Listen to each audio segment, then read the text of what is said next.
Hello everyone, नमस्कार मेरे प्यारे दोस्तों। आज हम बात करने वाले हैं कॉन्ट्रैक्ट नोट के बारे में।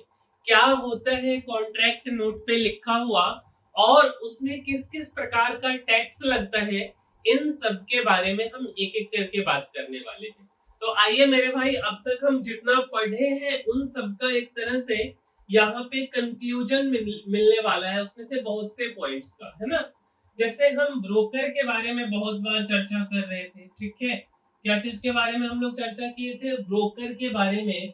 तो मेरे भाई, अगर हम ब्रोकर की बात करें, है ना, तो हमारा जो ब्रोकर है यहाँ पे आप देख रहे होंगे लिखा हुआ है जीरोधा, ठीक है।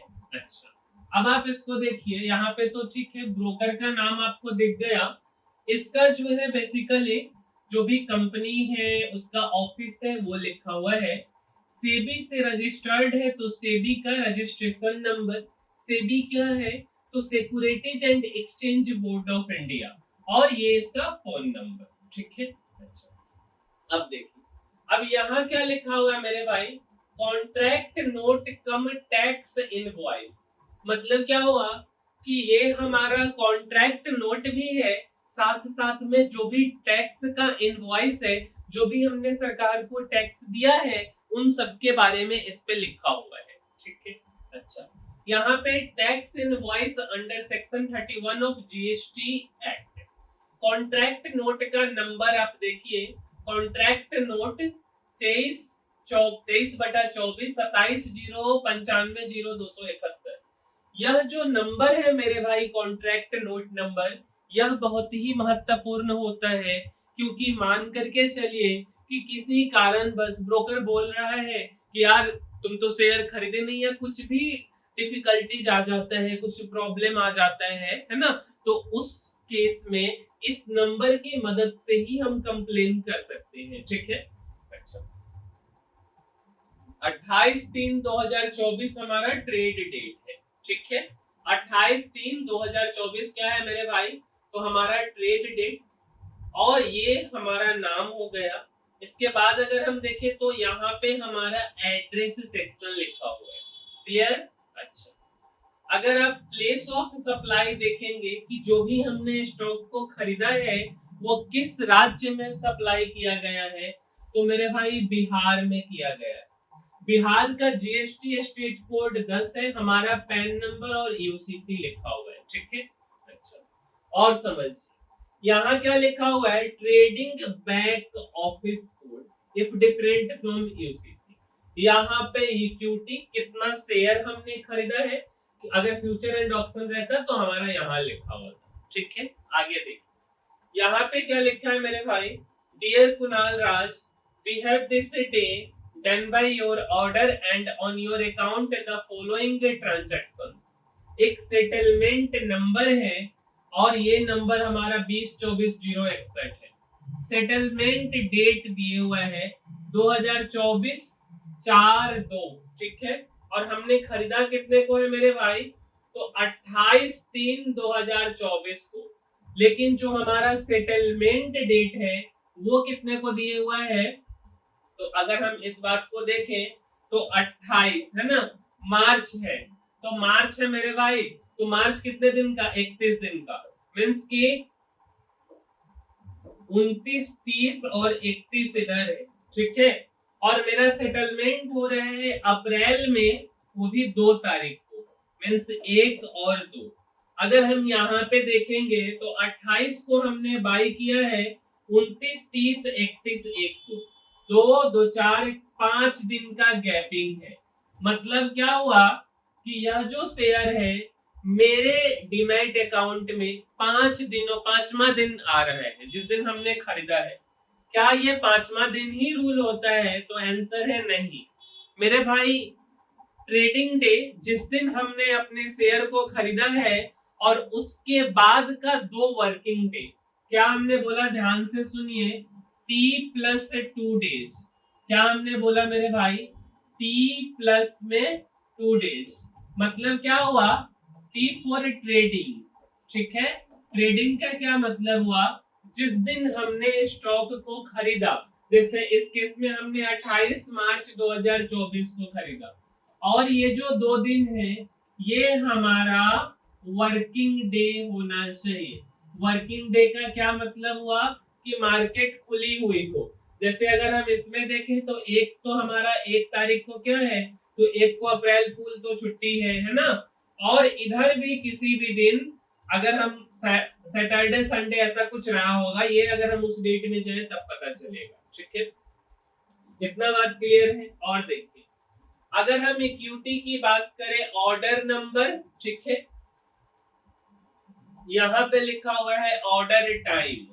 अगर हम इसको ध्यान से देखें मेरे भाई, तो ये ऑर्डर नंबर है, यहाँ लिखा हुआ है ऑर्डर का समय। क्या लिखा है कि 2:56 पे हमने इस ऑर्डर को प्लेस किया।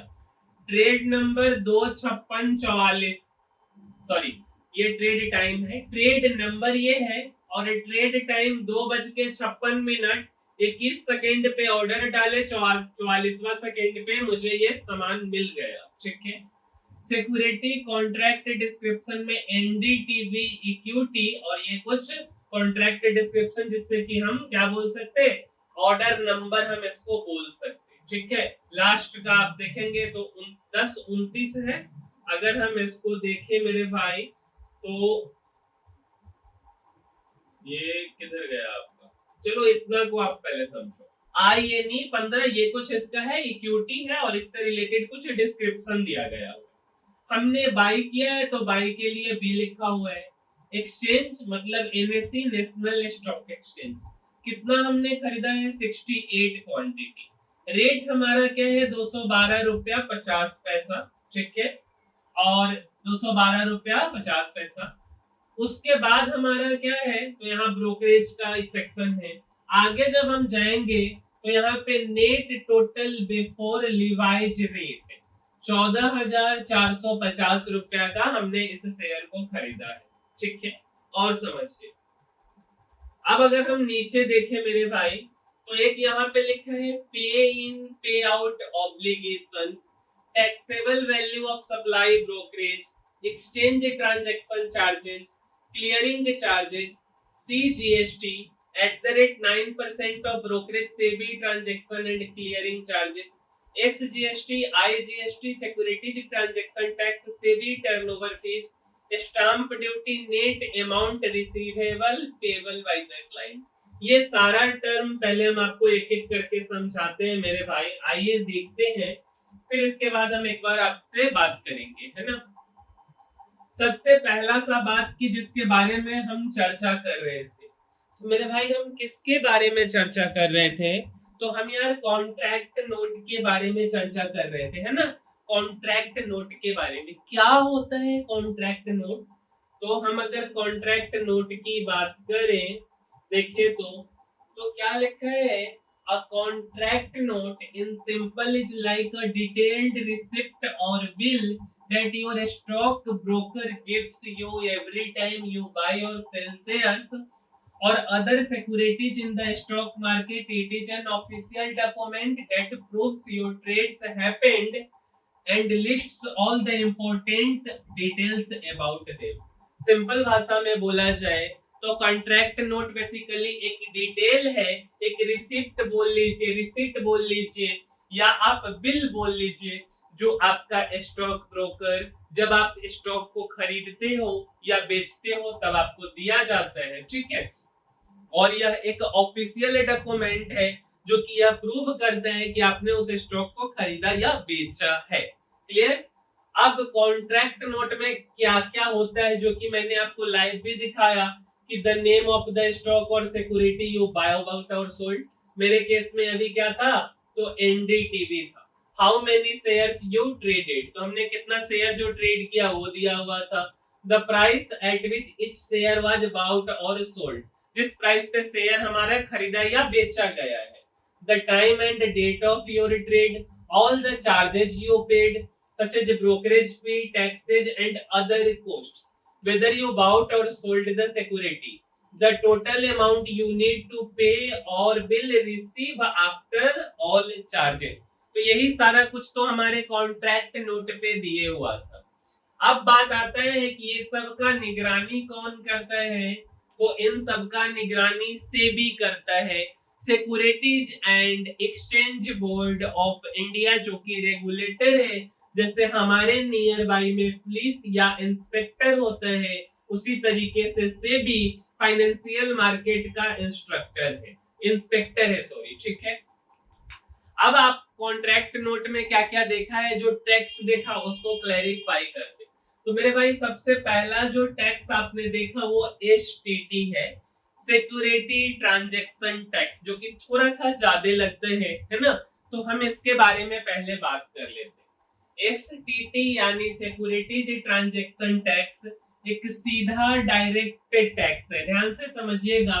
जो आप जब भी स्टॉक मार्केट में शेयर्स, म्यूचुअल फंड या डेरिवेटिव्स जैसे फ्यूचर्स ऑप्शन खरीदते या बेचते हो तब लगता है। ये टैक्स हर ट्रांजैक्शन पे लगता है, चाहे आप शेयर्स खरीद रहे हो या बेच रहे हो, ठीक है। और इसकी रेट अलग अलग ट्रांजैक्शन के लिए अलग अलग होती है।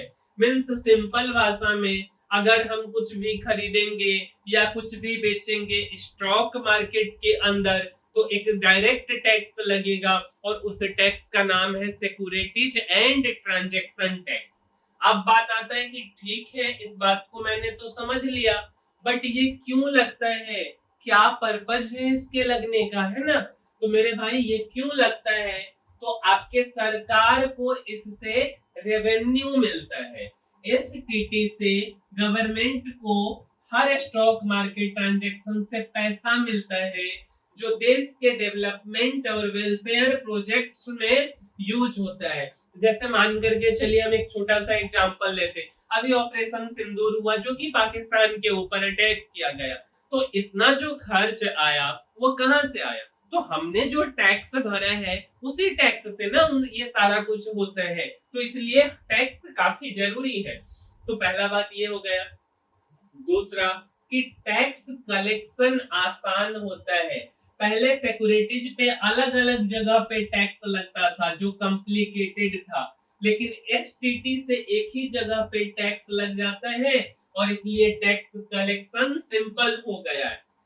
तीसरा बात की स्पेकुलेशन कम होता है। एसटीटी लगने से बहुत ज्यादा शॉर्ट टर्म ट्रेडिंग या स्पेकुलेशन कम होता है, क्योंकि हर ट्रेड पे छोटा सा टैक्स लगता है, इससे मार्केट ज्यादा स्टेबल रहता है। अगर ये टैक्स नहीं लगेगा तो जिसको जो मन होगा वो खरीदेगा, जो मन होगा वो बेच देगा। तो कोई चाह करके क्या करेगा, मार्केट को स्पेकुलेट कर देगा कुछ समयों के लिए।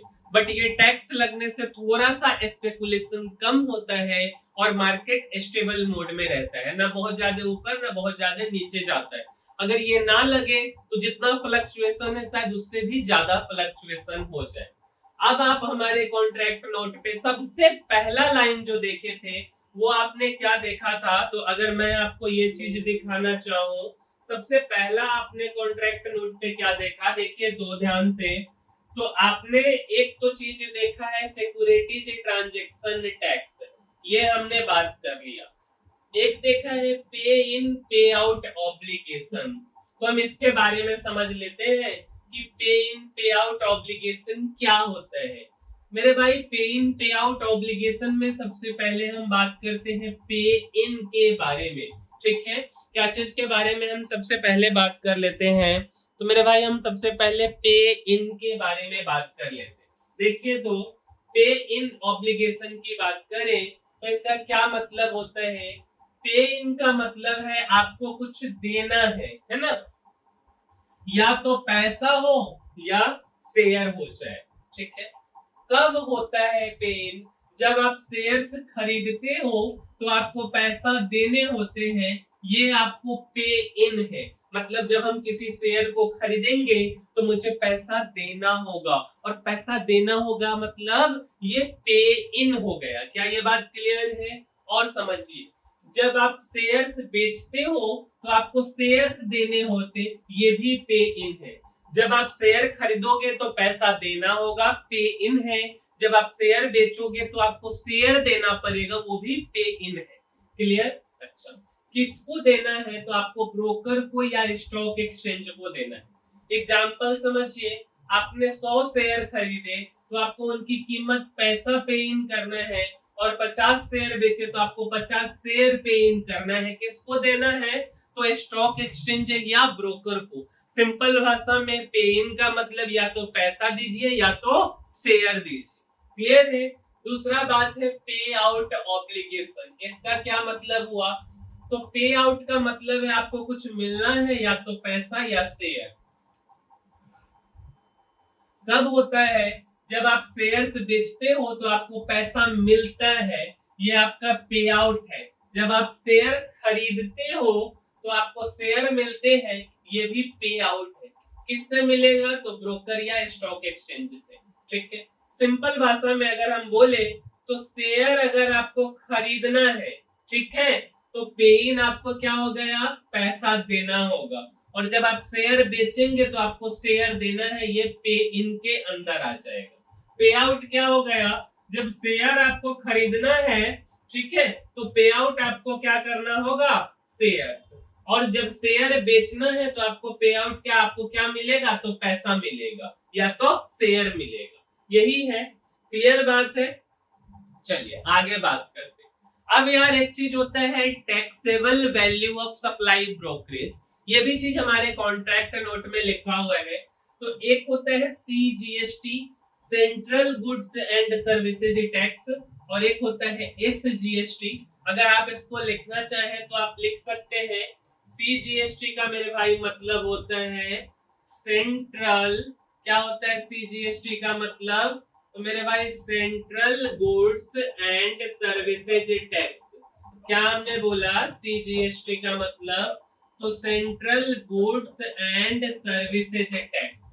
एसजीएसटी का क्या मतलब होता है? तो एसजीएसटी का मतलब होता है स्टेट। एसजीएसटी का क्या मतलब होता है मेरे भाई? तो स्टेट गुड्स एंड, एसजीएसटी का क्या मतलब होता है? तो state goods and services tax. Clear है ये बात? और समझिए, अब जो जीएसटी लगता है वो क्या चीज पे लगता है? तो ब्रोकरेज पे लगता है। तो ब्रोकरेज क्या है बेसिकली मेरे भाई? तो ब्रोकरेज एक सर्विस है। क्या है ब्रोकरेज? कि ब्रोकरेज मतलब एक ब्रोकर हमको सर्विस दे रहा है शेयर को खरीदने या बेचने का, और उस सर्विस पे जीएसटी लगता है। ठीक है, तो ब्रोकरेज क्या है मेरे भाई? सर्विस, और सर्विस पे जो चार्ज लगेगा उसको हम क्या बोलेंगे? Service. So for the services goods and service tax. Clear है? और समझिए, जब हम कॉन्ट्रैक्ट नोट देखेंगे तो स्टाम्प ड्यूटी लिखा होता है ऑन कॉन्ट्रैक्ट नोट। क्या चीज? Stamp duty. जनरली जब हम बैंक में लोन कराने जाते हैं या जब हम जमीन खरीदते या बेचते हैं तो उस केस में हमें स्टाम्प ड्यूटी देना होता है।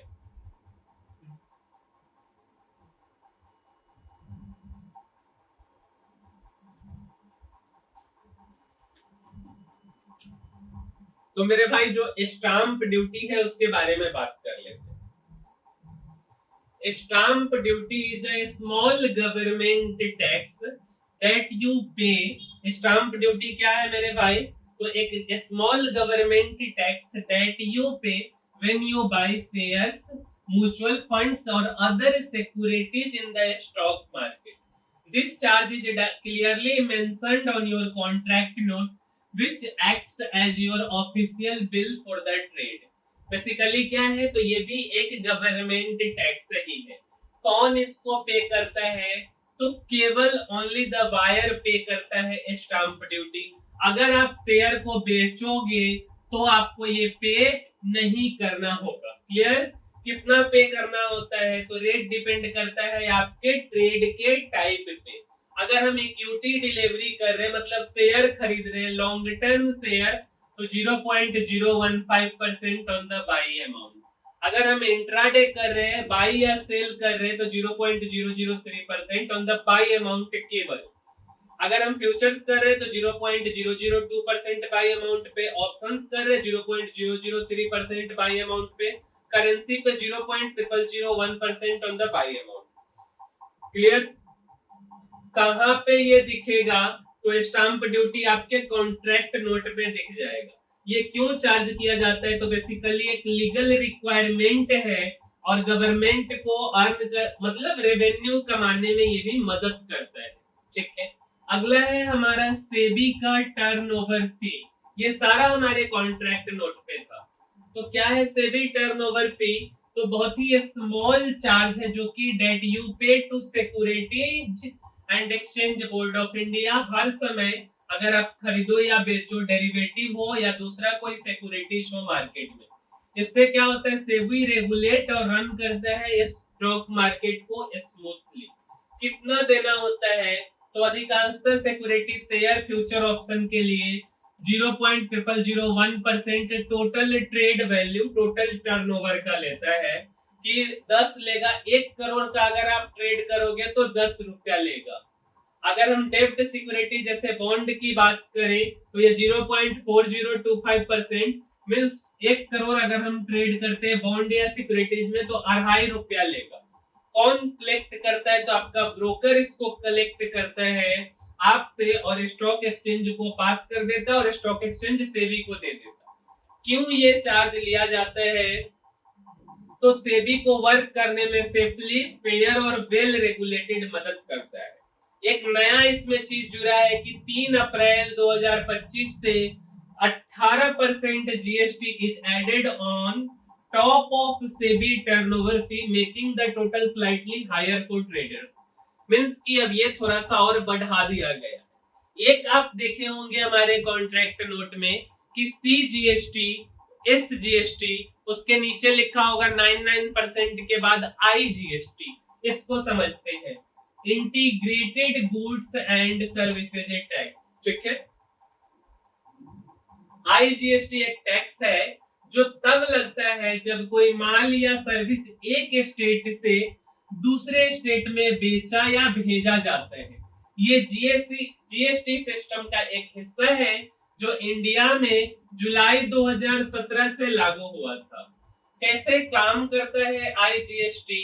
तो इंटर स्टेट ट्रांजैक्शन, जब माल या सर्विस एक स्टेट से दूसरे स्टेट में जाता है तब जीएसटी, आईजीएसटी लगता है। अगर माल या सर्विस सिर्फ एक ही स्टेट के अंदर बिक रहा है तो सीजीएसटी और एसजीएसटी लगता है। क्लियर? एक सिंगल टैक्स। आईजीएसटी में सेंट्रल और स्टेट गवर्नमेंट का हिस्सा एक ही टैक्स के अंदर होता है।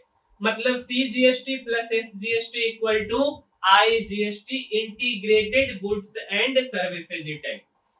कौन इसको कलेक्ट करेगा? तो आईजीएसटी सेंट्रल गवर्नमेंट कलेक्ट करती है, फिर उसका हिस्सा स्टेट गवर्नमेंट को वो दे देगी। अगर हम एग्जांपल की बात करें, मान लीजिए कि तमिलनाडु की कोई कंपनी कर्नाटका की कंपनी को माल बेचता है। ठीक है, तो तमिलनाडु की कंपनी बिल में आईजीएसटी लगाएगी और ये सेंट्रल गवर्नमेंट को चला जाएगा और सेंट्रल गवर्नमेंट कर्नाटका को उसका जो भी हिस्सा होगा वो दे देगा। क्लियर है? क्यों लगता है? ताकि इंटर स्टेट ट्रेड पे टैक्स कलेक्शन सिंपल हो जाए, डबल टैक्स ना लगे और हर स्टेट को उसका हिस्सा मिल जाए। पूरा इंडिया एक कॉमन मार्केट की तरह काम करते रहे। ऐसा नहीं कि दूसरे राज्य में जाने के बाद जब टैक्स लगा दिया जाए तो वो टैक्स स्लैब हायर हो जाए। तो मेरे भाई, अब अगर हम आपको दिखाएं तो लगभग चीज जो हमारे कॉन्ट्रैक्ट नोट का है, सारे चीजों को हमने यार डिस्कस कर लिया है। अगर आप देखें इसको तो पे इन, पे out obligation, taxable value of supply brokerage, exchange का ट्रांजैक्शन चार्ज, क्लियरिंग चार्ज लगा नहीं तो इसके बारे में डिस्कस नहीं किए, ये तीनों डिस्कस कर लिए। सेबी का टर्नओवर फी, स्टाम्प ड्यूटी और फाइनली जब अगर मैंने कितने का 14,450 का सामान खरीदा है, 14,466 रुपया 60 पैसा और 14,450 का हमने सामान खरीदा। जीरो है ना, यहाँ भी जीरो है, 66 14,466 रुपया 60 पैसा, मतलब कि 16 रुपया 60 पैसा ओवरऑल हम बोल सकते हैं। 14 2 16 और कुछ थोड़ा बहुत 16 रुपए 60 पैसे का हमारा टैक्स लगा। तो कॉन्ट्रैक्ट नोट में जितना भी टैक्स और जो जो चीजें हैं, भले वो सेटलमेंट डेट हो से लेके हर एक चीजों को हमने क्लियरली डिस्कस किया, और उम्मीद करते हैं कि ये वीडियो आपके लाइफ में कुछ वैल्यू एडिशन करेगा। और अगर थोड़ा सा भी वैल्यू एडिशन होता है हमारे वीडियो से, तो मेरे भाई इसको लाइक शेयर और सब्सक्राइब करना आपको नहीं भूलना है। मिलते हैं अगले वीडियो में, तब तक के लिए धन्यवाद।